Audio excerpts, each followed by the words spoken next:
Okay, hello everyone. Almost ready to start. Just wait for the top of the hour.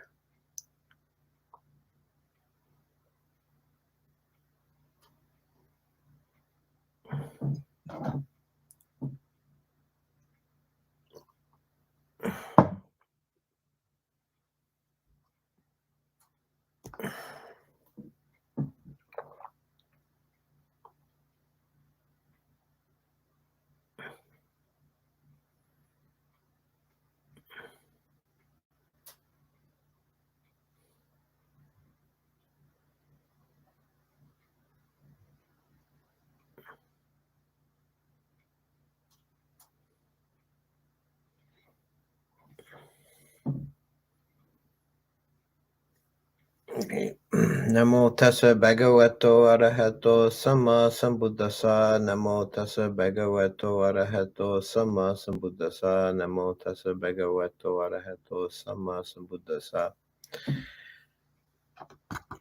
Okay, hello everyone. This is the next lecture on the Bojjhangas, the Enlightenment Factors, and we're starting this this session and the next two dealing with the calming factors. The Bojjhanga are seven. There's sati in the middle, which is required at all times and balances the two wings. Three of the factors energize the mind, and three of the factors calm the mind, and they need to be kept in balance, just as a bird needs two wings to fly. If one side is developed at the expense of the other, then the practice will be unbalanced, and the meditator will either sink into dullness and sleepiness if the energy factors are low, or will succumb to restlessness and agitation if the calming factors are weak. So a big part of the skill of practice is determining which side needs to be brought up and putting your attention to that aspect of practice to either calm or energize the mind as required.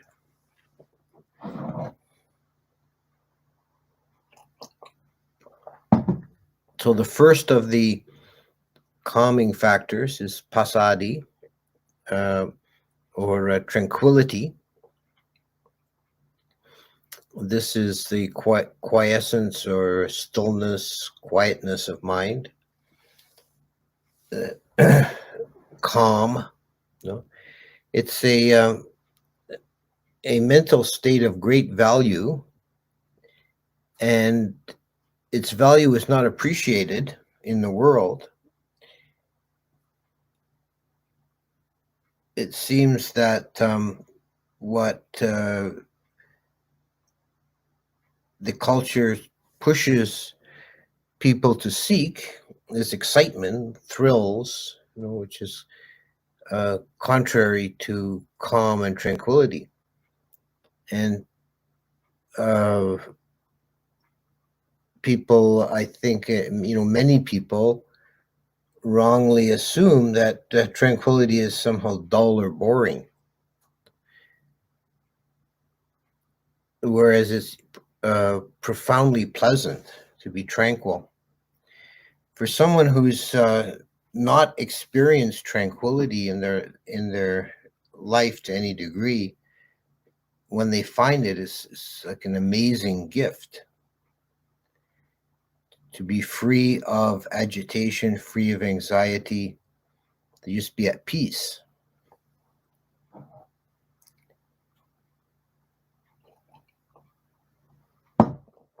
The peaceful mind is buoyant. It tends to be joyful. It's unstressed. It's definitely something that we should all seek to find more of in our lives. To find this calmness.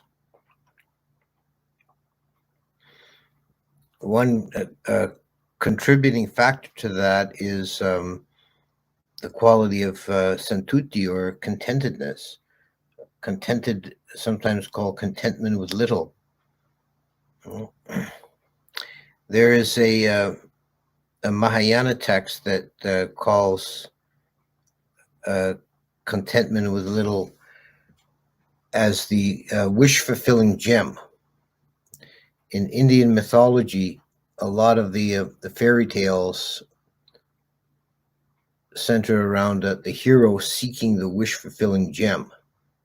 You find this magical jewel that if you find it, it'll grant all your wishes.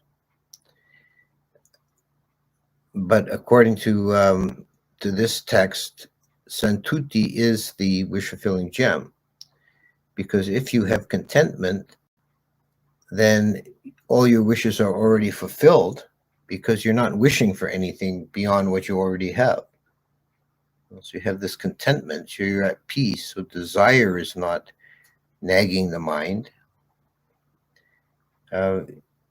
You're happy just as you are. This is tranquility. This is contentment, which is a contributing factor or an aspect of Passadhi, tranquility. It's the opposite to agitation.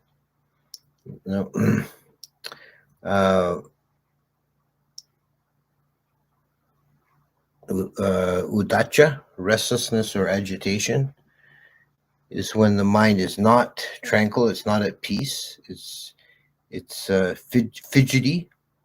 You have this constant urge to do something, to go somewhere, to move, to try something different. This restlessness that plagues the mind is the opposite of Passadhi, tranquility. It's the defilement that Passadhi overcomes.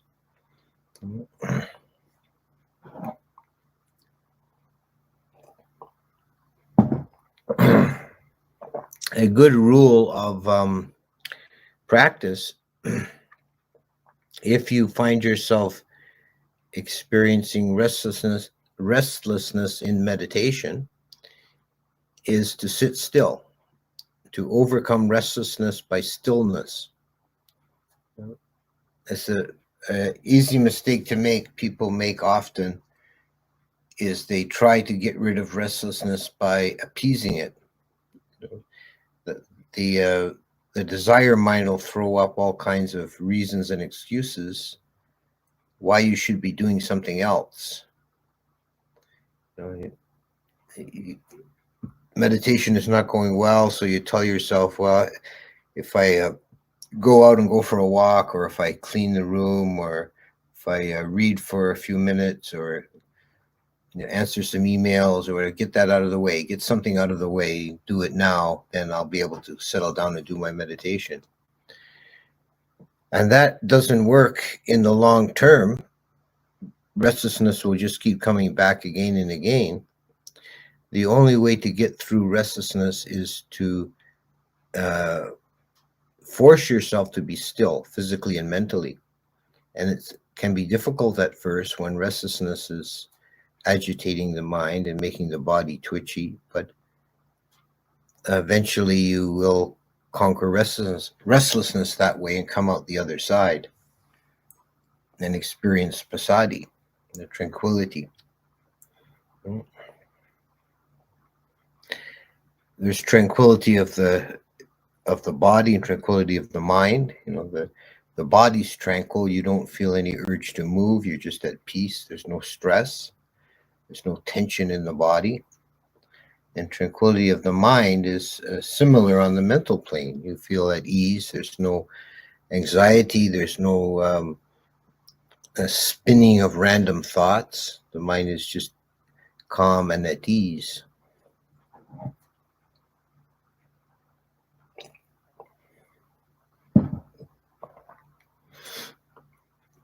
Some of the places where Passadhi turns up in the canon One is in the Upanishad Sutta, which is the transcendental dependent arising, the listing of the factors that lead a being out of suffering to liberation.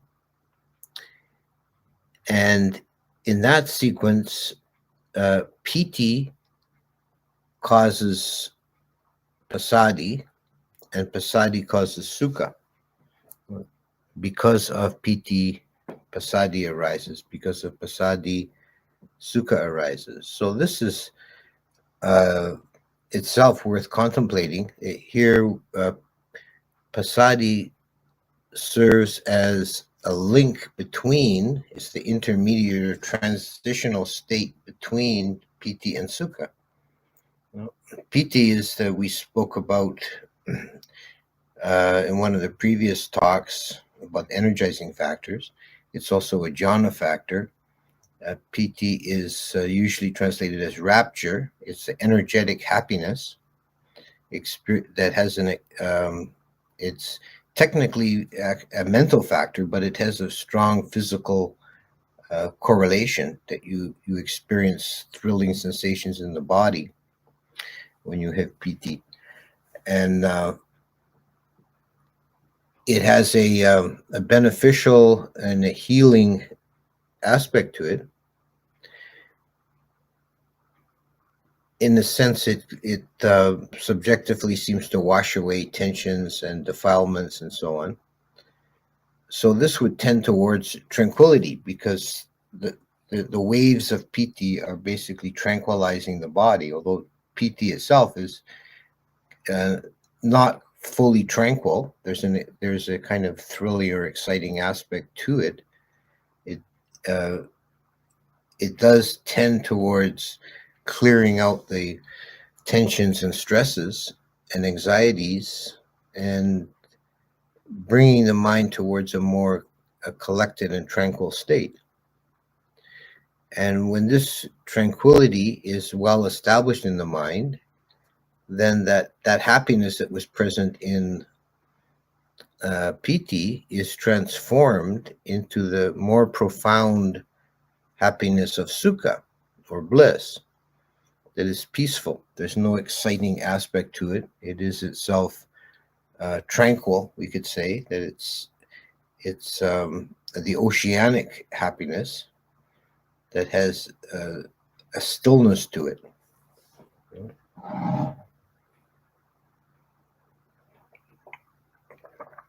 So passadhi is the quality that is brought on by piti, even though piti by itself is not fully tranquil. It does tend towards tranquility, and when tranquility is established, it transforms into the next type of happiness, the deeper happiness of sukha. There's also another sutta in the Samyutta Nikaya that relates the different kinds of passadhi to the successive jhanas, and it talks about tranquilization of different factors as one advances through the jhanas.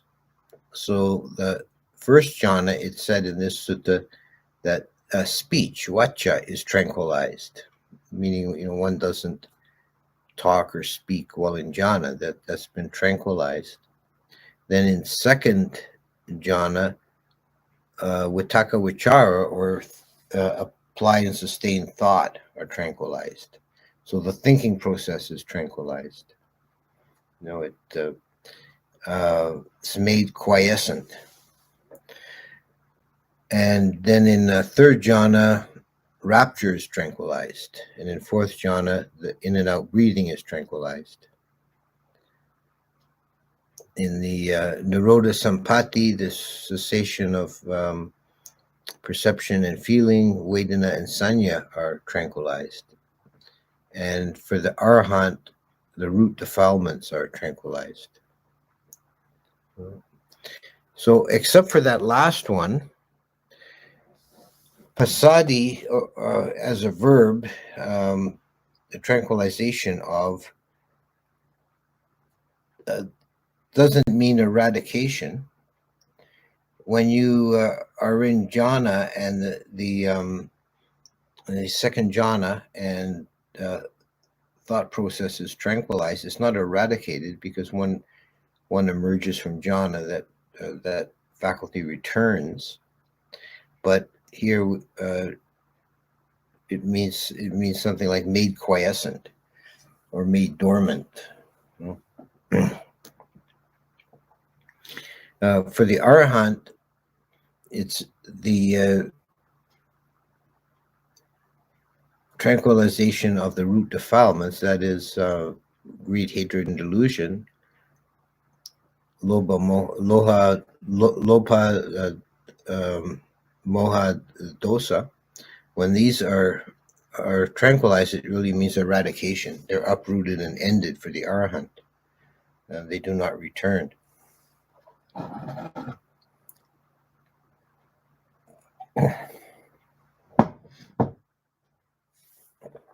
So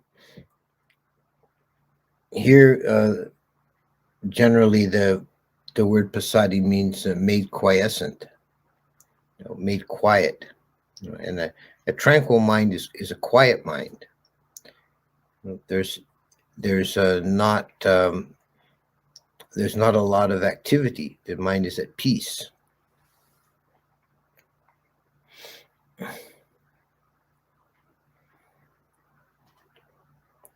And I think most people in the world, they have a hard time finding that the state of peacefulness. And when they are able to find it, it's a wonderful thing. They hold on to it. They cherish it. They realize what they've been missing. There is a kind of danger here in that one can gain a kind of false passadhi through the use of tranquilizing drugs. I think people use these kind of drugs primarily is to overcome the restlessness and agitation, the pain of a stressful mind. But this kind of false passadhi, this is dangerous. It's not a true passadhi. It's a dulling of the mind rather than a tranquilizing. When passadhi is gained through practice, it doesn't dull the mind. The mind is still wide awake and clear and bright. If there is a tendency towards dullness, that's because the energizing factors on the other side have not been developed. So you're losing that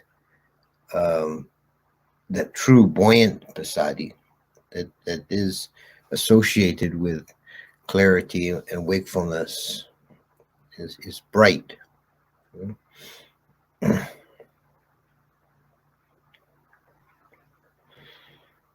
So I'll stop there and go for questions. So if you have any questions, please put them in the chat.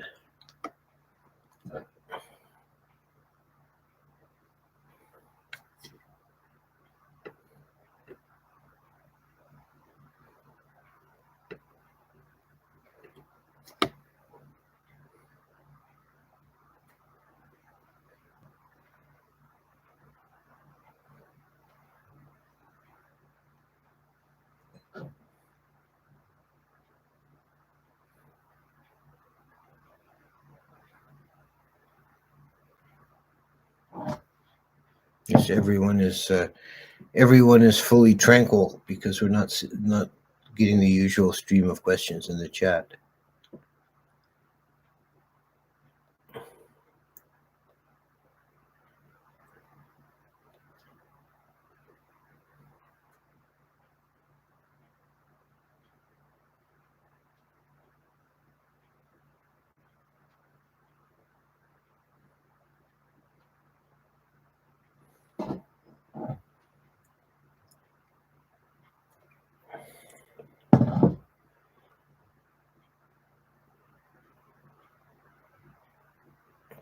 Okay, this a question. Looks like it's somebody's formulating a question.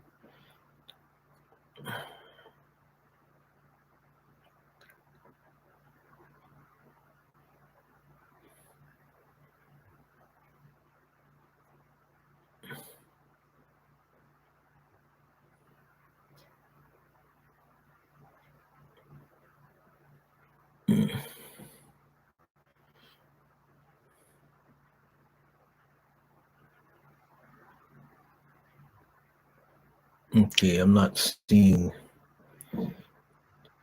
that somebody just put in 2 words. It looks like they're starting a question and stopped. Okay, no question. Sorry. Okay, so that's okay. Short and sweet this week. Uh, okay, here's a question. Does Passadhi also correlate to some bodily sensations like piti?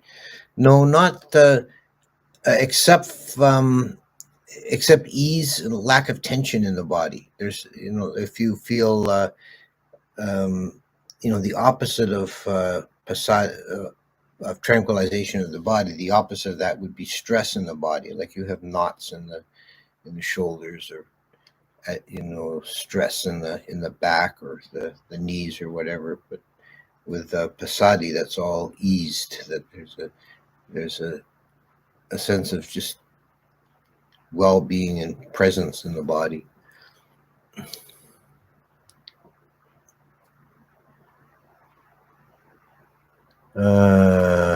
Okay.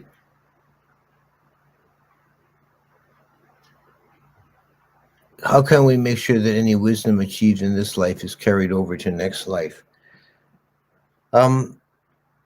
You can't really, guarantee that. That if you develop wisdom is one of the paramis, and if you develop paramis, that will tend to carry over.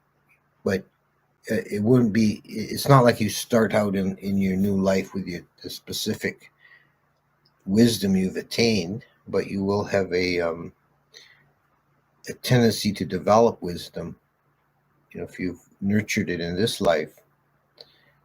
Uh, and the more the stronger you internalize and uh, make part of your ordinary thinking, the more you make yonaso manasikara, right reflection on things like emptiness. The more you base your thinking and the habit forms of mind on that will set up a strong karmic pattern that will then tend to be expressed in future.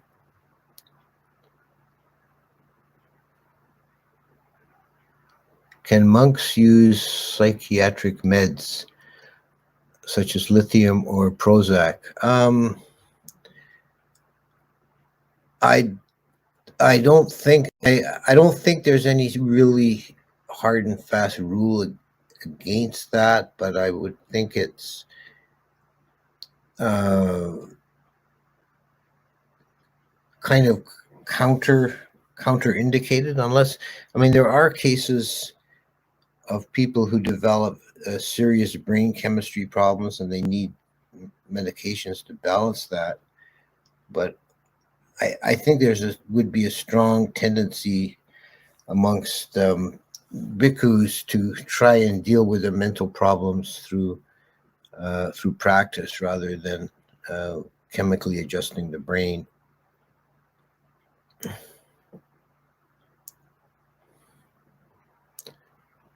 Please advise us on how to deal when we are within earshot of others, hearing others converse about us. Please advise us on how to deal when we are within earshot of hearing others converse about us. Well, the main thing is not to let that affect your state of mind. Just to, disregard it. not to be swayed by the worldly dhammas of praise and blame. As a practical matter, one could do one of two things, depending on the circumstances. Either approach the people, let them know your presence, so that you're talking about me. Here I am, or go away. To stand and listen over eavesdropping doesn't seem like a very skillful thing to do. To kind of sneakily listen. What does tranquilizing bodily formation mean in anapanasati? There's a couple of different interpretations of that.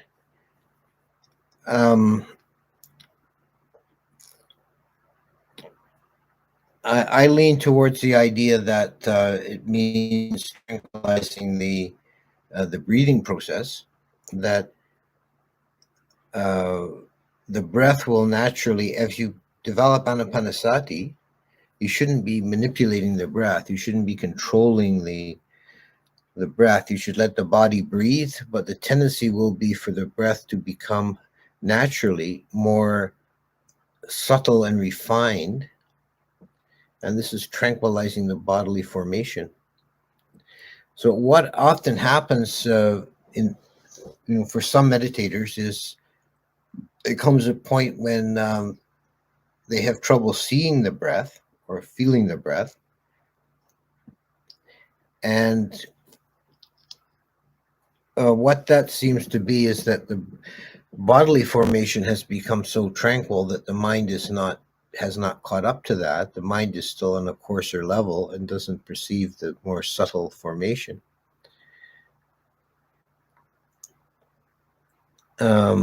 So the thing to do if that occurs is just to rest the attention at the point of contact at the nose tip and wait until you notice the breath again. It will come back.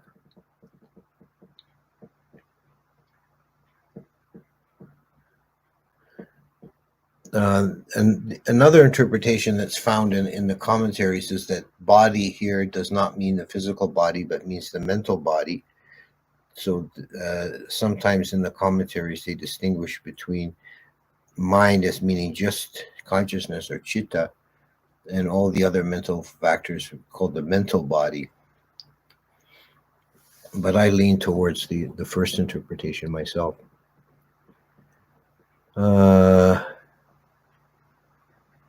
Follow-up question: if tranquilizing emotions in anapanasati means upekkha and tranquilizing the mind to stop thinking,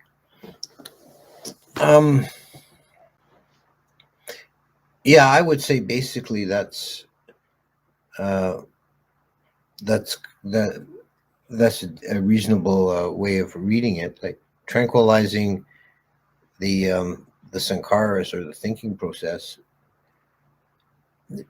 is the thoughts are made quiescent. You're not. If the mind is tranquil, it's not agitated. It's not seeking to solve problems or figure things out or spin old memories and things. It's just content to be where it is. So there's little or no thinking going on. And tranquil emotion would be primarily upekkha, that neither pleasure nor pain, but just peacefulness. So in both cases, we could say that some mental process has been made quiescent. It's been settled down.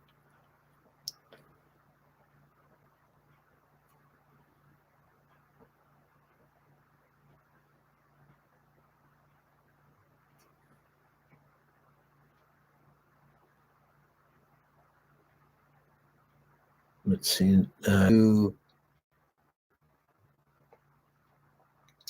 Which are Chinese translations of Sanskrit texts that came out of India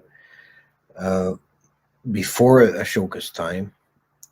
And if the texts agree with each other, which they do largely for the for most of the Sutta Pitaka, if they agree with each other, then we can be reasonably certain that they date to no later than the Second Council, which was 100 years after the Buddhist time, which was when the schools began to split and diverge.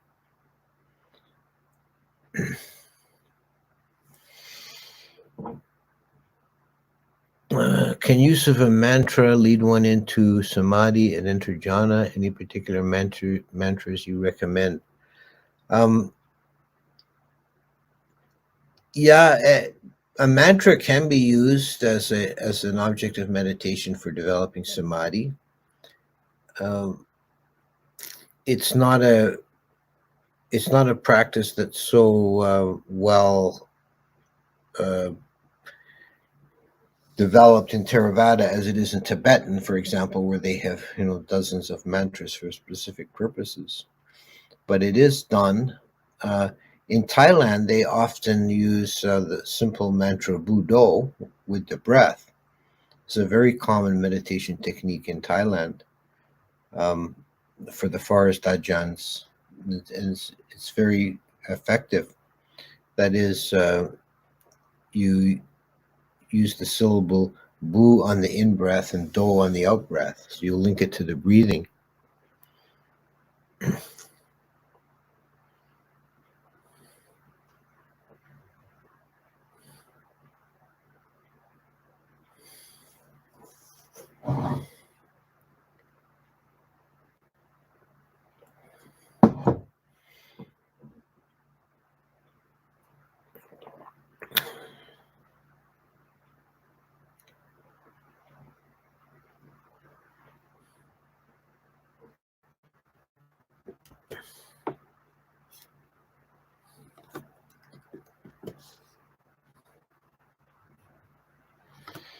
Okay, so let's see. Is Passadhi considered neutral or pleasant feeling? Passadhi is not a feeling. It's a sankhara, but it would be principally associated with upekkha, with a neutral feeling.